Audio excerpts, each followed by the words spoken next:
जय हिंद दोस्तों। आज की इस वीडियो में हम लोग क्लास 8 की अभ्यास 5F को हल करेंगे। दोस्तों, हमने इससे पहले वाले वीडियो में अभ्यास 5F की सवाल नंबर पहले और दूसरे के बारे में बात किया था। वहाँ पे हमने ये सिखाया था कि इसका बेसिक रूल क्या होता है, कैसे हल करते हैं और इसका नियम क्या होता है। दोस्तों, यदि आपने उस वीडियो को नहीं देखा है तो देख लीजिए, आपको और भी अच्छे तरीके से समझ में आएगा। दोस्तों, अगर आप नहीं भी देखते हैं तो कोई दिक्कत नहीं है, पहले से देख लीजिए, बाद में से देख लीजिएगा।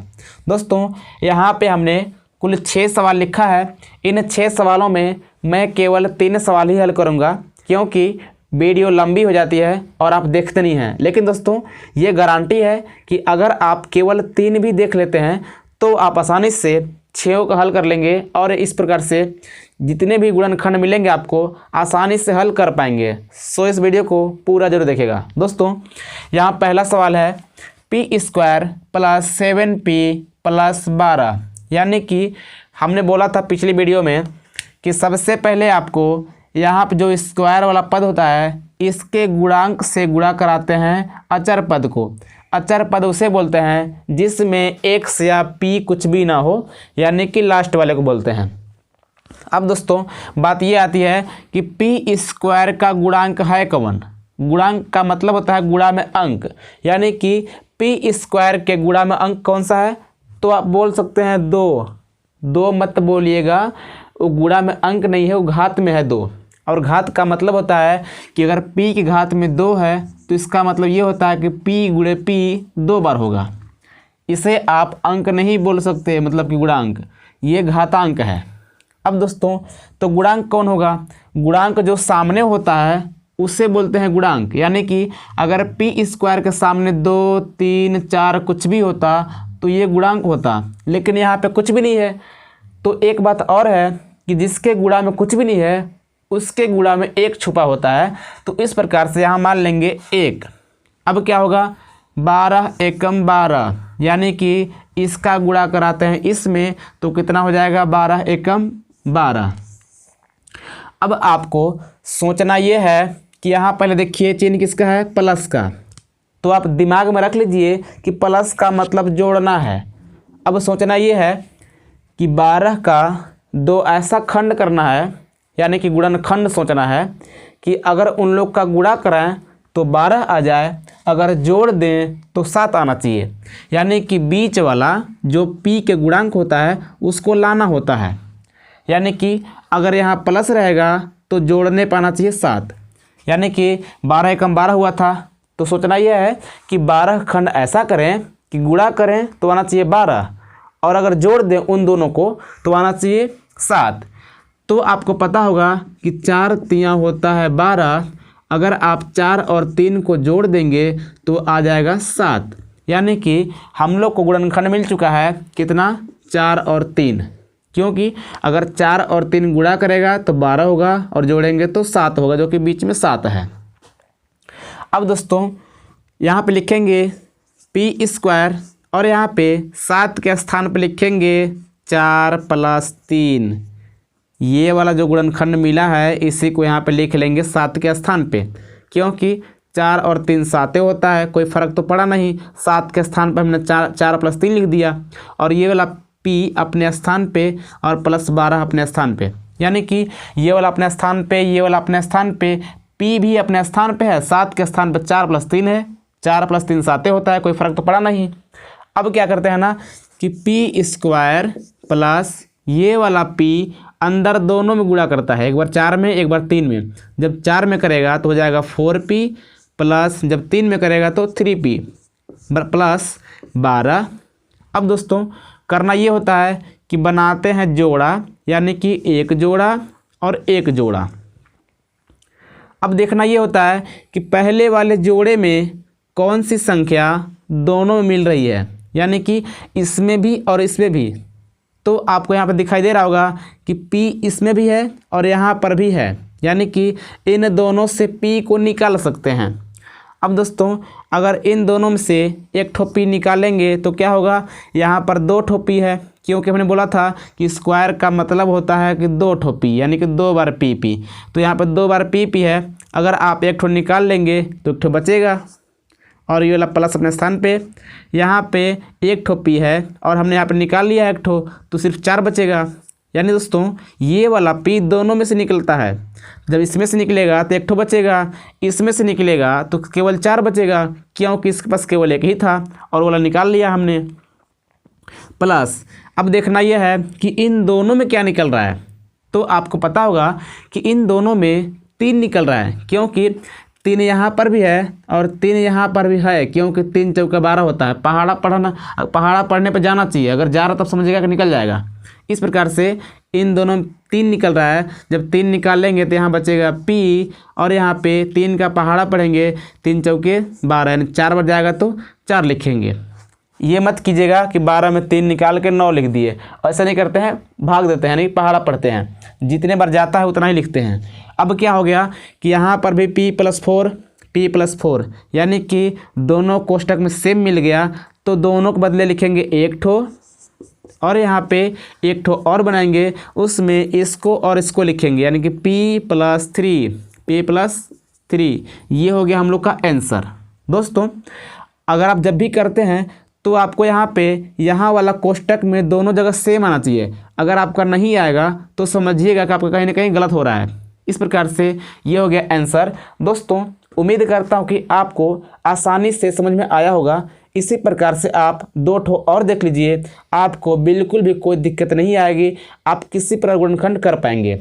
अब दोस्तों यहाँ पे सवाल नंबर 4 है, m² + 11m + 24। दोस्तों यहाँ पर m n x y z कुछ भी हो, यानी कि a से z तक कुछ भी हो सकता है, तो हो कोई दिक्कत उससे नहीं है, यानी कि सेम इसी तरह का है, यानी कि p² की जगह m² है, तो बात कोई दिक्कत नहीं है। करना क्या है कि इसके गुणा में 1 छुपा है, ये गुणा करेगा किससे 24 से, तो कितना हो जाएगा 24 एकम 24। आपको ऐसे लिख लेना है, यानी कि अगर आप सीख जाएंगे तो आपको लिखना नहीं पड़ेगा, आप खुद ही सोच लेंगे। अब दोस्तों 24 एकम 24 हो गया, तो आपको सोचना यह है कि 24 का 2 ऐसा गुणनखंड करना है, यानी कि 2 ठो ऐसा संख्या सोचना है कि गुणा कराएं तो 24 आना चाहिए, अगर उन दोनों को जोड़ दें। अब जोड़ने के लिए क्यों कह रहा हूँ, क्योंकि यहाँ पे प्लस है, यहाँ पर ही देखना है। अगर यहाँ रहेगा प्लस तो सोचना है कि जोड़ने पर आना चाहिए बीच वाला, यानी कि सोचना यह है कि 24 का 2 ऐसा संख्या है कि गुणा कराएं तो आना चाहिए 24 और जोड़ें तो बीच वाला, यानी कि 11 आना चाहिए।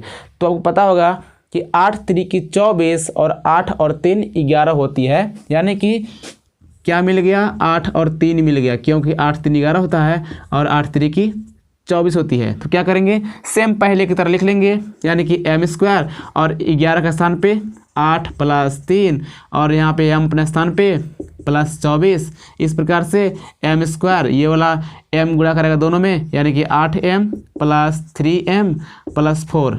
आप बनाएंगे जोड़ा, देखेंगे दोनों में कॉमन किसका है। अब दोस्तों यहाँ पे आपको पता होगा कि दोनों में कॉमन किसका है। दोस्तों यहाँ पे 24 है, तो यहाँ पे केवल m का कॉमन है और यहाँ पे 3 कॉमन है, तो इस प्रकार से उम्मीद है आप कर लेंगे। अब करते हैं सवाल नंबर 5वां।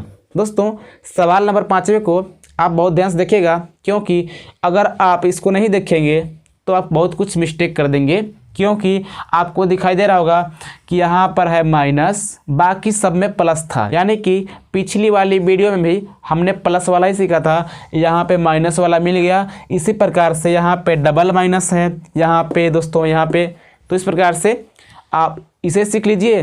जब इसे सीख लेंगे तो आप इन दोनों को आसानी से कर पाएंगे, और इसे सीख लेंगे तो इस प्रकार का और भी सवाल कर पाएंगे। दोस्तों सबसे पहले इसे हम लोग बहुत ही विस्तार पूर्वक सीखेंगे, क्योंकि अगर आप एक ही 2 सवाल को विस्तार सीख लेते हैं तो आप उस प्रकार का कितने भी सवाल मिल जाएं आप कर पाएंगे। दोस्तों यहाँ पे सवाल है x² + 25x होगा दोस्तों यहाँ पे -54। अब सोचना यह है कि इसका गुणा कराएंगे सेम टू सेम यहाँ पे, यानी कि x² के गुणांक से, तो कितना है 1 है छुपा होता है, 54 एकम 54। अब दोस्तों यहाँ पे चिन्ह है माइनस का। पहले मैं बोल रहा था कि यहाँ पे चिन्ह था प्लस का, तो मैं बोल रहा था कि 24 का ऐसा खंड करो कि गुणा कराएं तो 24 आए, अगर जोड़ दें तो बीच वाला आ जाए। लेकिन अब आपको सोचना यह है कि 54 का ऐसा खंड करें कि गुणा कराएं तो 54 आना चाहिए, अगर घटाएं तो 25 आना चाहिए प्लस में। दिमाग लगाइए दोस्तों, करना क्या है, गुणा कराएं 54 आना चाहिए, उन दोनों को घटाएं तो प्लस में 25 आना चाहिए। आपका दिमाग काम कर रहा होगा कि 27 दूनी 54 होता है, 27 दूनी 27 दूना 54 होता है। और अगर आप 27 में से घटाएंगे 2 को तो बचेगा 25, यानी कि यहाँ रहेगा माइनस। 27 में से घटाएंगे 2 को तो बचेगा 25, जो कि बीच वाला आ जा रहा है। यानी कि 54 का 2 खंड ऐसा करना था कि गुणा कराएं तो 54 आए, घटाएं तो 25 आए। तो क्या होगा, 27 दूनी 54, 27 में घटाएंगे 2 तो बचेगा कितना, 25। इस प्रकार से क्या करेंगे, एक्स स्क्वायर प्लस 25 के स्थान पर लिखेंगे 27 माइनस 2, क्योंकि 27 में 2 घटाएंगे तो बचेगा 25, एक्स अपने स्थान पे और ये वाला माइनस 54 अपने स्थान पे। अब क्या होगा, एक्स स्क्वायर प्लस ये वाला एक्स गुणा करेगा दोनों में, यानी कि 27x माइनस 2x माइनस 54, बनाएंगे जोड़ा कुछ इस प्रकार से। दोस्तों यहाँ पे 27x है और माइनस 2x माइनस 54। अब क्या करना है, देखना है कि इन दोनों में कॉमन किसका है। कॉमन का मतलब कौन संख्या दोनों मिल रहा है। तो यहाँ पे दोनों में x दिखाई दे रहा है, तो x निकाल लेंगे। यहाँ बचेगा 1x प्लस 27। अब क्या हो रहा है, इन दोनों में दिखाई दे रहा है माइनस, तो निकाल लेंगे माइनस। और 2 भी दोनों में है, क्योंकि जब 2 निकालेंगे तो क्या हो जाएगा, 27 दूनी 54 हो जाएगा, जो कि इससे मिल जाएगा, क्योंकि हमने बोला है कि इतना ही यहाँ पर भी आपको आना चाहिए। यानी कि अगर आप निकालेंगे माइनस कॉमन तो यहाँ है माइनस, तो हो जाएगा प्लस, माइनस तो प्लस, 27 दूनी 54। इस प्रकार से यहाँ पे दोनों मिल गए तो क्या होगा, एक ठो लिखेंगे और एक ठो और कोष्ठक बनाएंगे, उसमें इसको और इसको लिखेंगे, यानी कि x माइनस 2। इसी प्रकार से उम्मीद करता हूँ कि आप सवाल नंबर 6वां 7वां को कर लेंगे, क्योंकि यहाँ पे क्या देखना है, इसका गुणा करेंगे यहाँ पे, यानी कि 1 में, तो 36 से कम 36 होगा। सोचना यह है कि 36 से कम ऐसा करना है कि गुणा कराएं तो 36 आना चाहिए, घटाएं तो आना चाहिए 9। तो 12 3 36, 12 में घटाएंगे 3 तो बचेगा 9, 12 3 36, यानी कि 12 का पहाड़ा पढ़े 3 बार तो 36 आया, तो 12 में से 3 घटाना है। इस प्रकार से इसे आप लिख लेंगे Y square plus 12 minus 3, Y अपने स्थान पे minus 36, same to same paste copy कर दीजिएगा। अब दोस्तों सवाल नंबर 7वां है, ए स्क्वायर प्लस 3a माइनस 10, यानी कि यहाँ पे सेम टू सेम 5वां 6वां और ये आ गया 7वां। क्या होगा, इसका गुणा यहाँ पे, यानी कि 1 में 10 से कम 10। सोचना यह है कि 10 खंड ऐसा करें कि गुणा करने पर 10 आना चाहिए, घटाएं तो 3 आना चाहिए। 5 दूनी 10, 5 में घटाएंगे 2 बचेगा 3। उम्मीद करता हूँ कर पाएंगे। इसी प्रकार से यहाँ पे सबसे इम्पोर्टेंट आती है सवाल नंबर 10वां। अब दोस्तों यहाँ पे सवाल नंबर 7वां था, 8वां और 9वां हमने छोड़ दिया है, क्योंकि 8वां और 9वां सेम टू सेम इसी प्रकार का था। अब करते हैं सवाल नंबर 10वां। यहाँ पे सवाल है सेम टू सेम पहले की तरह है, बस बेसी ये है कि यहाँ पे माइनस है, तो सेम टू सेम करना है पहले की तरह। इसका गुणा यहाँ, यानी कि 5 एकम 5। अब सोचना ये है कि 5 का ऐसा खंड करें, यानी कि 2 संख्या कि गुणा कराएं तो 5 आए, घटाएं तो -4 आना चाहिए। अब दोस्तों आपको एक रूल पता होगा कि अगर 2 संख्याएं हैं, अगर एक संख्या प्लस में है और एक संख्या माइनस में है मान लीजिए, तो क्या होता है, प्लस माइनस घटता है। अब घटने के बाद लिखते हैं 4। मान लीजिए 5 माइनस में है और प्लस में 1 है तो क्या होगा, माइनस प्लस घटेगा। जब 5 में घटेगा 1 तो बचेगा 4। अब दोस्तों चिन्ह लिखते हैं उसका जो रहता है बड़ा, यानी कि बड़ा कौन है, -5 है तो लिखेंगे -4। इसी प्रकार से आपको दिमाग लगाना होगा कि ऐसा क्या करें कि -4 बचे। तो 5 अखंड कीजिए कि गुणा कराएं तो 5 आए और घटाएं तो 4 बचे। तो 5 एकम 5, 5 में से 1 घटाएंगे तो 4 बचेगा, यानी कि 5 एकम 5 और 5 में अगर 1 घटाएंगे तो बचेगा 4। लेकिन दोस्तों अगर यहाँ पे 5 माइनस 1 करेंगे तो आपका हो जाएगा प्लस में 4, क्योंकि 5 में से घटाएंगे 1 बचेगा 4। चिन्ह है बड़ा कौन, प्लस का चिन्ह बड़ा है क्योंकि 5 प्लस में है तो यहाँ प्लस हो जाएगा, लेकिन हमको लाना है माइनस। तो क्या कराएंगे कि 1 को कर देंगे प्लस, इसको करेंगे माइनस। अब क्या होगा, माइनस प्लस घटेगा, जब 5 में घटेगा 1 तो बचेगा 4। अब चिन्ह हो जाएगा माइनस का, क्योंकि माइनस वाला संख्या बड़ा है। इस प्रकार से करना क्या है कि आपको लिखना है x² और यहाँ पे लिख दीजिए आप माइनस में 5x प्लस में x, यानी कि आपको कोष्टक के अंदर लिखना चाहिए था -5 और प्लस 1 और x अपने स्थान पर था। तो ये वाला x गुणा करता 5 में तो होता 5x माइनस में, और प्लस में x गुणा करता 1 में तो हो जाएगा x, यानी कि एक छुपा होता है -5। अब क्या करेंगे, बनाएंगे जोड़ा इस प्रकार से।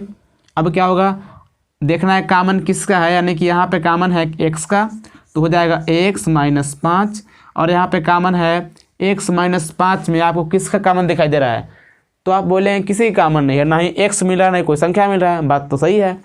जब बात सही है तो करिए क्या ना कि सबके गुणा में एक छुपल रहता है, सबके गुणा में एक छुपा होता है, क्योंकि अगर 5 है तो 5 गुणा में एक छुपा है, क्योंकि 5 एकम 5 होता है। अगर x है, ऐसे भी मैंने पहले ही बोल रखा है कि किसी भी संख्या के गुणा में एक छुपा होता है। जिस प्रकार से हमने यहाँ पे सिखाया था कि यहाँ एक छुपा है, यहाँ एक छुपा है, मतलब हर जगह एक पहले ही छुपा है। तो क्या करते हैं ना कि एक निकाल लेते हैं ऐसे, तो यहाँ बचेगा x, 1 बचे 5, यानी कि एक निकल से कोई फर्क पड़ता नहीं है, जितना है उतना ही रहेगा। इस प्रकार से यहाँ पे दोनों मिल गया तो क्या होगा, x -5 और एक और क्वेश्चन बनाएंगे इसको, और इसको लिखेंगे x + 5। दोस्तों उम्मीद करता हूँ कि आपको सारी गुणनखंड बहुत ही आसान तरीक़ों से आ गई है। यदि आ गई हो तो इस वीडियो को एकदम लाइक कर लीजिए और चैनल को सब्सक्राइब करके बेल आइकन प्रेस कर लीजिए, ताकि आपको ऐसी वीडियो आगे भी मिलती रहे। क्योंकि दोस्तों इस चैनल पे आपको क्लास 8 की सारी सवालों को यहाँ पे मिलेंगे, और दोस्तों इसके बाद क्लास 9, 10, 11, 12 जैसे जैसे बढ़ेंगे आगे बढ़ते जाएंगे। सो फ्रेंड्स मिलते हैं किसी और वीडियो में, तब तक नमस्कार, जय हिंद।